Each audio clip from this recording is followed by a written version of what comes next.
सलाम, नमस्ते, सत श्री अकाल। मैं हूं रजा और आप देख रहे हैं रजाग्राफी की अंतरराष्ट्रीय प्राइम टाइम रिपोर्ट। एक वीडियो के अंदर दुनिया की तमाम बड़ी खबर आसान और सिंपल भाषा में आपके सामने। हजरात, बहुत बड़ा खतरा, चीन की तरह हमारे लिए बड़ा खतरा बांग्लादेश बन चुका है। हर दिन बांग्लादेश से कुछ न कुछ ऐसी खबरें आती हैं जो भारत को चिंता में डालती हैं। भाई, बांग्लादेश में उस्मान हादी की मौत हो गई।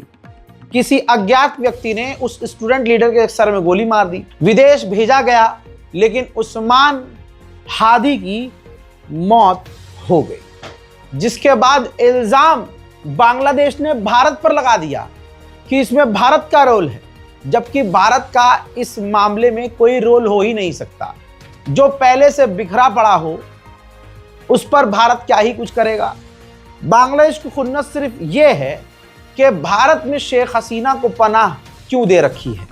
और ये बात बांग्लादेश की ये वाली बात सही है कि जब बीजेपी सरकार बांग्लादेशी बोलकर अपने ही मुसलमानों को अपने मुल्क से निकालने पर तुली है, तो बांग्लादेश की पूर्व प्रधानमंत्री को इसी बीजेपी ने बचाकर सेव क्यों रखा है। भाई, वापस फेंको इसे। सरकारी तौर पर बांग्लादेश ने 3 बार भारत से रिक्वेस्ट किया है कि शेख हसीना को हमारे मुल्क को सौंपिए, लेकिन मोदी सरकार का दोगलापन यह है कि भारत के मुसलमानों को बांग्लादेशी बोलकर भारत से भगाना चाहती है, लेकिन जो पूरी दुनिया जानती है कि शेख हसीना बांग्लादेशी है, उसे भारत में रखी हुई है।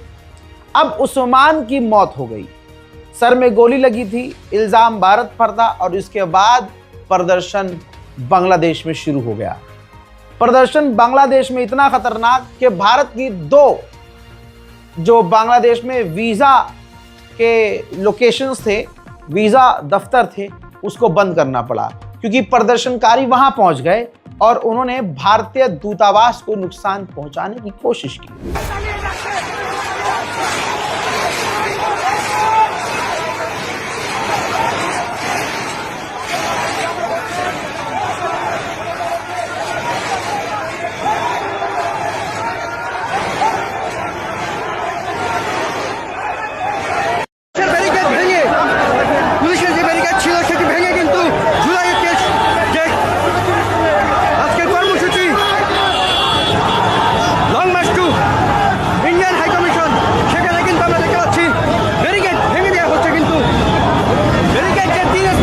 अब इसके बाद भारत के खिलाफ बांग्लादेश में नफरत बढ़ गई। भाई, 7 सिस्टर्स जो कहा जाता है, अरुणाचल प्रदेश, नागालैंड, आसाम, त्रिपुरा, मिजोरम, इन तमाम इलाके को आज़ाद करने का ऐलान कर दिया गया वहां स्टूडेंट्स के द्वारा। आपकी स्क्रीन पर मौजूद ये जो भी वहां का छात्र नेता है, इसने भारत के 7 स्टेट को कब्जाने की बात कर दी कि हम 7 स्टेट्स, 7 सिस्टर्स को आज़ाद करेंगे, वहाँ कब्जा करेंगे, हम ये कर देंगे, वो कर देंगे, भारत का डोमिनेंस चलने नहीं देंगे, हम भारत की तानाशाही चलने नहीं देंगे। जबकि भारत का बांग्लादेश के इंटरनल मैटर में कोई रोल ही नहीं है। सरकार गिर चुकी है, मनचाही सरकार बनी है, लेकिन हिजड़ों से अपना मुल्क संभल नहीं रहा, भारत को गरिया रहे हैं।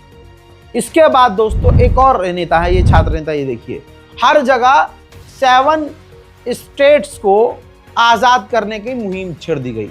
यानी भारत के टुकड़े टुकड़े करने वाला गैंग बांग्लादेश में एक्टिव हो गया। भारत के क्षेत्रों को, भारत के स्टेट्स को तोड़ने की बात बांग्लादेश का हर स्टूडेंट छात्र कर रहा है। जब यह भारत ने देखा काफी करीब से, तो फिर भारत भड़क गया। भारत ने आधिकारिक तौर पर बांग्लादेश के ऑफिशियल को बुला लिया है, समन कर लिया है और काफी सख्त सवाल किए हैं और नाराजगी जताई है। जाहिर सी बात है, कुछ बातें उधर से सही हैं, कुछ बातें यहां से सही हैं। यहां की बात यह क्लियर है कि भारत का कोई इंटरनल रोल बांग्लादेश में नहीं है, लेकिन वहां की बात यह भी सरासर गलत है कि हमारे क्षेत्रों को तोड़ने की बात की जा रही है। अब जब इलेक्शन पर भारत ने बोला, तो बांग्लादेश भारत पर भड़क गया और कहा कि हमारे यहाँ इलेक्शन में और इलेक्शन पर सजेशन कोई न दे, भारत हमें सजेशन न दे, हमें सजेशन की ज़रूरत नहीं है, हम बर्दाश्त नहीं करेंगे। जाहिर सी बात है, जिस सरकार पर इल्जाम लगा हो वोट चोरी करती है। ऐसे में बांग्लादेश यही लाइन बोलेगा। हजरात, आप सोचिए कि मोदी सरकार खुद कितनी दोगली है। जहां चाइना के साथ अब भजपिल्लों की छाती से छाती मिल रही है और चाइना को अपना दोस्त बता रहे हैं गंदे मुंह से भजपिल्ले, सोचिए भारत की पार्लियामेंट्री रिपोर्ट क्या कह रही है। भारतीय पार्लियामेंट्री रिपोर्ट के अंदर बताया गया है कि बांग्लादेश को भारत के चिकन नेक और दूसरे इलाकों में अपने एयरबेस को मजबूत करने के लिए चाइना बांग्लादेश की मदद कर रहा है। जो इलाके भारत के लिए बेहद ज़रूरी हैं बांग्लादेश पर नज़र रखने के लिए, उन इलाकों में मिलिट्री कोऑपरेशन, इंफ्रास्ट्रक्चर को मजबूत करना, स्पेशली मिलिट्री सपोर्ट करना, चाइना बांग्लादेश के लिए सब कुछ कर रहा है। तो चाइनीज़ फुटप्रिंट नज़र आ रहे हैं बांग्लादेश के अंदर, लेकिन दूसरी तरफ हमारा 56 इंच का पीठ लेके जो घूम रहा है वो डरपोक तानाशाह फाफा, अणुओं के फाफा, लाल आंख दिखाने की बात कर रहा था, खुद चाइना के आगे से फरार नजर आ रहा है। अब मुंह में कुछ फंस गया है, बोल नहीं पा रहा है चाइना पर। वहीं भारत में जो हिंदू समुदाय मुसलमानों का बिल्कुल बेगैरती से बाइकआउट कर रहे हैं, ये कितने बड़े दोगले हैं। इनकी नस्ल, असल और औकात ये देखिए दोस्तों, ये हिंदू संगठनों की औकात देखिए। इनकी औकात हो तो कोई बात औकात पर बात करे भाई। यही जिस सरकार के लिए भौ भौ करते हैं, यही हिंदू संगठन जिस सरकार के टुकड़ों पर कुत्ते की तरह उछलकर रोटियां पकड़ते हैं, औकात इनकी ये है। और औकात इतनी भी नहीं है इनकी कि ये अपने अब्बा से सवाल कर लें कि भारत के मुसलमानों का तो हम पापा बाइकआउट कर रहे हैं, लेकिन ओमान, कतर, यूएई के यहाँ आप जाकर उनका जूता चाट रहे हैं। हजरात, ओमान मुस्लिम देश, इस गद्दार देश की भी औकात ये देखो। भारत के प्रधानमंत्री को ऑर्डर ऑफ ओमान दिया है, ओमान का सबसे बड़ा मतलब खिताब दिया है, सुल्तान हैथम ने सम्मानित किया। भारत ओमान ने ट्रेड एग्रीमेंट पर साइन किया। यानी आप यहाँ पर जो एक समुदाय, खास समुदाय है, उनको मस्जिदें ऐसे चुपती हैं जैसे, मैं क्या बोलूं समझ तो गए हो यो भैया। औकात इनकी देखिए, मुसलमानों का बाइकआउट हो रहा है और इनका बाप ओमान से जाकर ट्रेड एग्रीमेंट कर रहा है। हम जब भारत में मूल्य नहीं चलने देंगे, मूल्य से कोई बिजनेस नहीं, लेकिन हिंदुओं के लिए विदेशी मुसलमानों के सामान लेंगे। हम हैं मोदी सरकार, हम हैं अब सुनिए, फैंटा कल तक खड़ा होकर मुसलमानों को गरिया रहा था पार्लियामेंट में। अरे महामुहिम, ये तालिबान को सपोर्ट करने को कह रहे हैं, ये तालिबान। टाइटल देखिए अब, अजी नव भारत टाइम्स हिंदू अखबार का टाइटल देखो, भारत ने तालिबान से निभाई दोस्ती। आप देख रहे हैं, ये होता है गू खाने वाली कौम की असलियत। गू खाने वाला झुंड, ये उनकी औकात। जो कल तक खड़ा होकर तालिबान को आतंकवादी कह रहा था, तालिबान को गालियां लिख रहा था, अब उत्तर प्रदेश के जो सीएम साहब हैं उनसे कहिए, सीएम साहब हालत में कुछ फंसा है, अब काहे नहीं बोल रहे हैं। एएनआई को तो खड़े खड़े आप चुप बोल देते हैं, वीडियो वायरल होता है, दुनिया देखती है। खाली जगह का नाम बदलने के अलावा क्या किया है बता दीजिए आपने। तालिबान को आतंकवादी बता रहे थे तो आप ही की तो सरकार तालिबान से दोस्ती निभा गई है ना। भारत टाइम्स ने मुंह पर थप्पड़ पे थप्पड़ पेला है, टाइटल ही देख लो। अफगानिस्तान से भारत ने दवाइयों का बिजनेस शुरू कर दिया है, एक्सपोर्ट। भारत ने अफगानिस्तान को दवाइयां एक्सपोर्ट करना शुरू कर दी है। इतना ही नहीं, ये तस्वीर जरा योगी आदित्यनाथ जी को उनके दफ्तर में बड़ा सा प्रिंट आउट लेकर कोई जाकर दिखा दे। छोटा फोटो देख नहीं पाएंगे ना, उम्र न हो गई होगी। योगी आदित्यनाथ जी जरा इसको ध्यान से देखिए, तालिबान का हेल्थ मिनिस्टर भारत में है। और ये तस्वीर हर मुसलमान के फोन में होनी चाहिए, जिन्हें आज का हिंदू आकर गरियाता है कि मस्जिद में अजान बंद करो, तुम आतंकवादी हो, तुम तालिबानी हो, तुम ये हो। तो उनकी नरेटिव पकड़ के ये फोटो दिखाना और कहना देख तेरा बाप किसके साथ खड़ा है। तेरी ही मोदी सरकार तालिबान का भारत में वेलकम कर रही है। नव भारत टाइम्स छाप रहा है कि तालिबान से भारत ने निभाई दोस्ती। तेरी हज़रात, वहीं अफगानिस्तान के अंदर हमारे केले पहुंच गए हैं। ये देखिए, अफगानी खुद ये वीडियो बना रहे हैं कि हमें पाकिस्तान से सामान इंपोर्ट करने की जरूरत नहीं है, भारत अच्छी क्वालिटी के केले हमें दे रहा है। और यहाँ हिंदू झुंड, इसलिए कहता हूं खबर देखना जरूरी है। मुसलमान आज क्यों हर जगह रेला जा रहा है भारत में, ससुरों को कुछ पता ही नहीं है कि पूरे हिंदुस्तान में चल क्या रहा है। अबे भाई, आप खबर देखो, जिन लोगों को ये खबर पता है।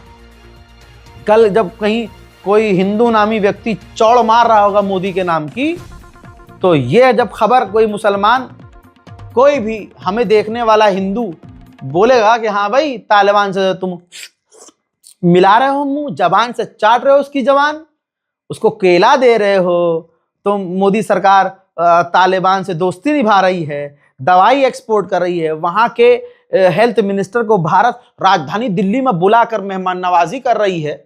तो जब ये बात वो गूंज चाटने वाले सुनेंगे ना, कहेंगे यार इसे तो कौन सा न्यूज चैनल देखते हो, पाठशाला में तो हिजड़े वो बताते नहीं है, ये तमाम ये गोदी मीडिया वाले हैं ना, ये तो ये नहीं बता रहे थे, कौन सा न्यूज। फिर आप कहेंगे चौड़ में रजाग्राफी नाम है काफी। उधर यूएन के अंदर भारत ने पाकिस्तान को तेल लगाकर बजा दिया है, एकदम पटापट साफ साफ कहा कि भैया पाकिस्तान के आसिम मुनीर को फुल पावर और खुली छूट दे दी है, और पूर्व प्रधानमंत्री को जेल में इमरान खान को सड़ाया जा रहा है। यह काहे की डेमोक्रेसी है।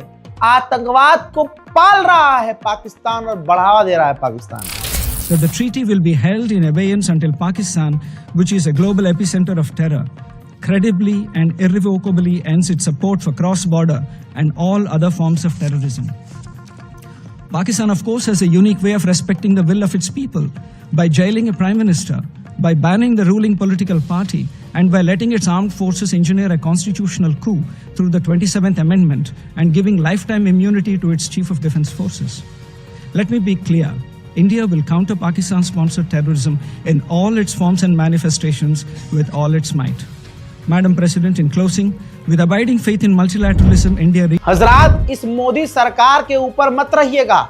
इनका हिंदुत्व दोगला, इनकी औकात दोगली, इनकी नस्ल भी गंदी। जो वंदे मातरम पर ज्ञान पेलने में बिजी हैं, इनके बाप दादाओं ने 40-50 साल तक भारत का तिरंगा आरएसएस के दफ्तर पर लहराने नहीं दिया था। जिनके बाप दादाओं ने भारत की आजादी की एक लड़ाई भी नहीं लड़ी, बल्कि अंग्रेजों के यहां इनके माता पिता झाड़ू पोछे का काम करते थे, वो आज सत्ता में आकर देशभक्ति की बातें कर रहे हैं। भाई तभी तो इतिहास इनका कुछ है ही नहीं, तभी तो एनसीईआरटी किताबें हो, इतिहास की किताबें हो, उसमें से पन्ने फाड़ रहे हैं, चैप्टर डिलीट करवा रहे हैं और चैप्टर नए नए ऐड करवा रहे हैं अपना फर्जी इतिहास लिखकर, क्योंकि इनका इतिहास कुछ है ही नहीं। चाइना के सामने चू नहीं निकलती मोदी जी की, लेकिन दोस्ती निभाने में आगे है चाइना से। दोगलापन और गद्दार, असली गद्दार कौन है देश के? मुसलमान गद्दार नहीं है। अजीत डोभाल का बयान 10 मर्तबा दिखा चुका हूं। माननीय अजीत डोभाल ने कितनी बार यह कहा कि आईएसआई ने मुसलमान कम हिंदू ज्यादा रिक्रूट किए हैं। भाई ऑपरेशन सिंदूर के दौरान जिसने भारत की जासूसी की, कौन निकला? हिंदू। जिसने भारत की सेंसिटिव मूवमेंट, सेना की खास सेंसिटिव जगहें, इनकी तस्वीरें पाकिस्तान को पहुंचाई, ज्योति, वो यूट्यूबर कौन निकली? हिंदू। उसका वीडियो तुम्हें कहीं ना कहीं मिल जाएगा। जब वो पाकिस्तान में एंटर कर रही थी ना, करती थी, तो जब उसका पासपोर्ट चेक करते थे भारतीय अधिकारी सीआईएसएफ बीएसएफ वाले, तो कहती थी BJP India Haryana, BJP Haryana. आप समझ रहे हो? वो वीडियो आज भी मौजूद है। तो भाजपा के समर्थक देश की गद्दार, यही है पूरी असली कहानी। तो चाइना भारत के खिलाफ क्या क्या कर रहा है। अरुणाचल प्रदेश में कब्जा कर लिया और ऐलान कर दिया, योगी की तरह उस इलाके का नाम बदल दिया। ठीक, उसके बाद क्या किया, बॉर्डर, भारतीय बॉर्डर के करीब कम से कम 200 किलोमीटर दूरी पर उसने अपने 70 से ज्यादा फाइटर जेट के हैंगर बना लिए और इतनी मजबूत हवाई पट्टी बनाई कि ड्रोन समेत बड़े कार्गो जहाज हथियार लेकर उतर सकते हैं। भारत के खिलाफ ये सब हो रहा है। अब मोदी जी की बारात के लिए तो तैयारी नहीं कर रहा वो। अब सुनिए, ये तस्वीर देखिए भाई, चाइना ने एक पक्षी के अंदर जीपीएस ट्रैकर लगाया और भारत का जो सबसे बड़ा कर्नाटक में नेवल बेस है वहां भेज दिया। इसकी गर्दन में ट्रैकर लगा हुआ है, टॉप मोस्ट ट्रैकर। अब चाइना की ये हरकत क्यों है? ताकि भारत की समुद्री ताकत कितनी खतरनाक है, भारत समुद्र में कितना ताकतवर है, भारत समुद्र की सुरक्षा में किस किस जगह पर क्या क्या चीज तैनात कर रहा है, उस पर नजर रखने के लिए चाइना ने यह हरकत करी।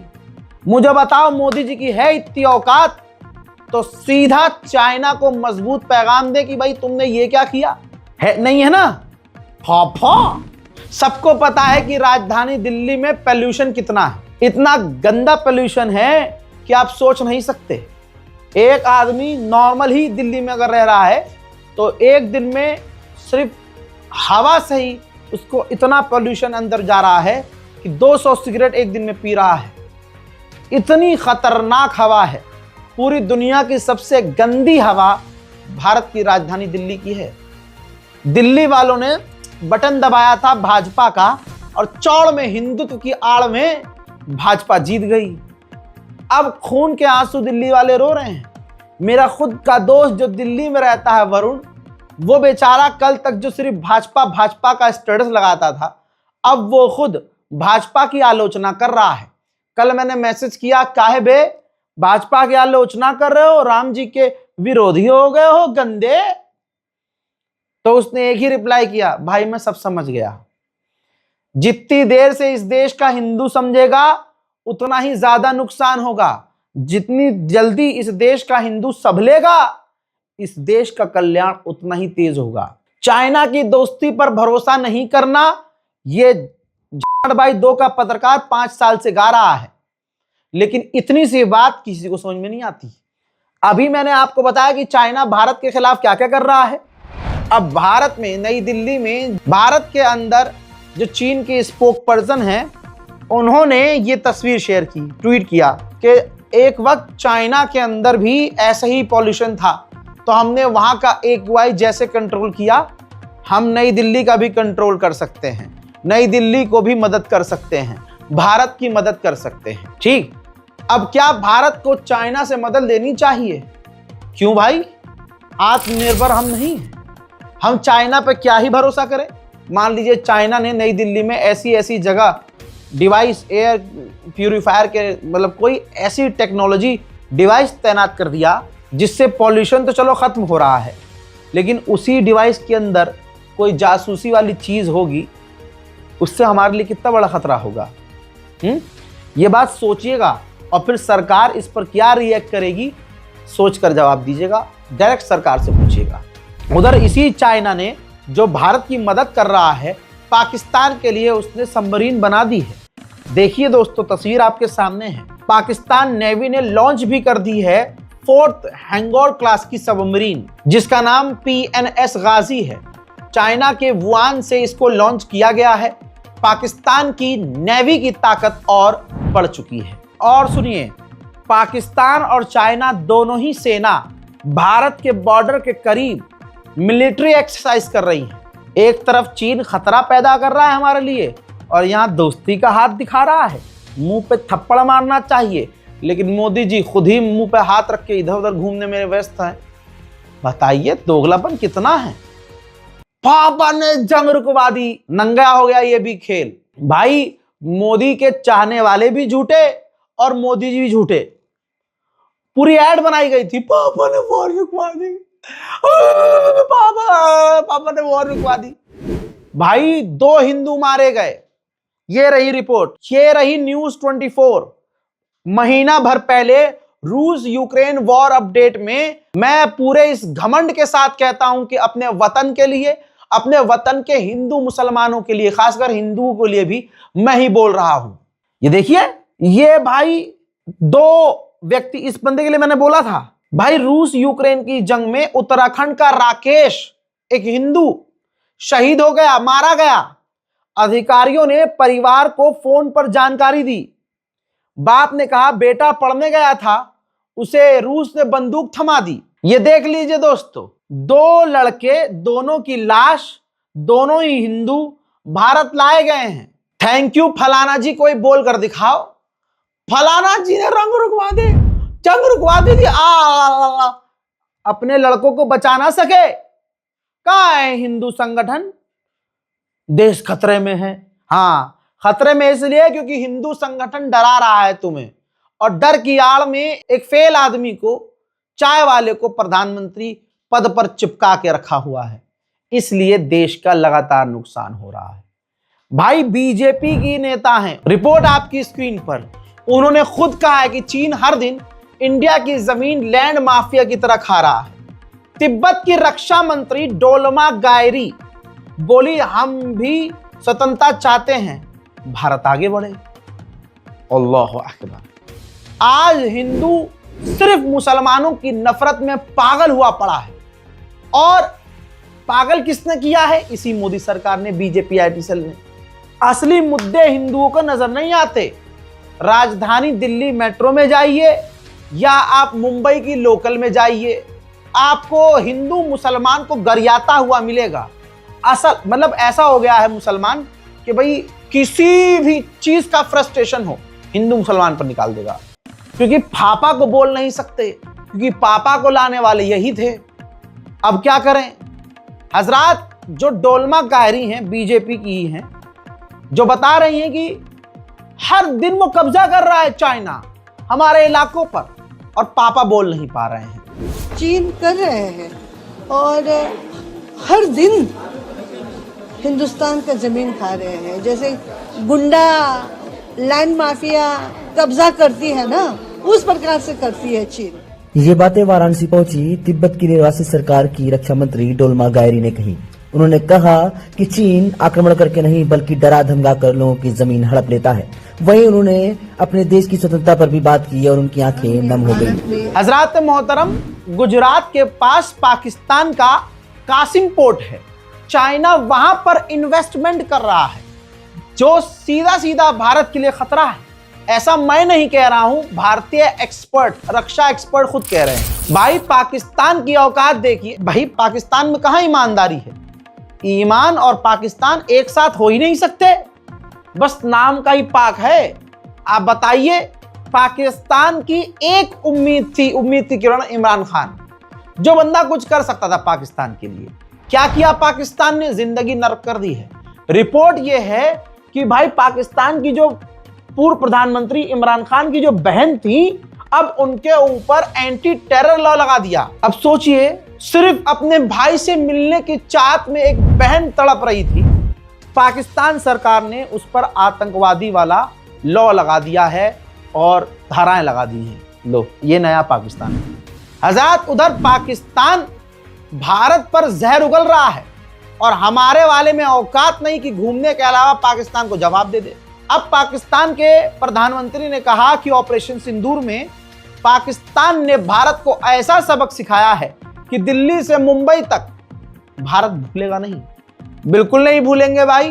भारत के अंदर जितने आतंकवादी हमले हो रहे हैं, हमले तुम करवा रहे हो, पिटते कश्मीर के मुसलमान हैं। आतंकवादी हमले भारत के अंदर दीन इस्लाम के नाम पर तुम करवाते हो, पिटते और कुचले भारत के मुसलमान जाते हैं। भारत का मुसलमान इस बात को समझ ही नहीं पा रहा है कि तुम्हारे हरामी पने की वजह से भारत का मुसलमान पिट रहा है। दुनिया को यह पता नहीं है कि पाकिस्तान के मुसलमान भारत के मुसलमानों को मुसलमान मानते ही नहीं है। उनकी मानसिकता यह है कि तुम काफिर के साथ रहकर काफिर हो चुके हो, और भारत के हिंदू भारत के मुसलमानों को पाकिस्तानी मुसलमान कहते हैं।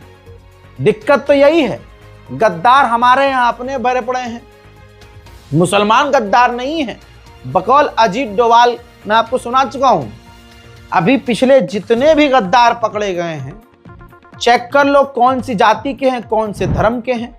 ये एयरफोर्स का बंदा याद है आपको? सबसे ताजा मामला है भाई, उड़ीसा के इलाके से ये हिंदू गद्दार पकड़ा गया है जो भारतीय एयरफोर्स में था, पूर्व कमांडर। तो कौन सी कौम के, कौन से मजहब के गद्दार भारत में ज्यादा है, ये खुलकर सामने आ चुका है।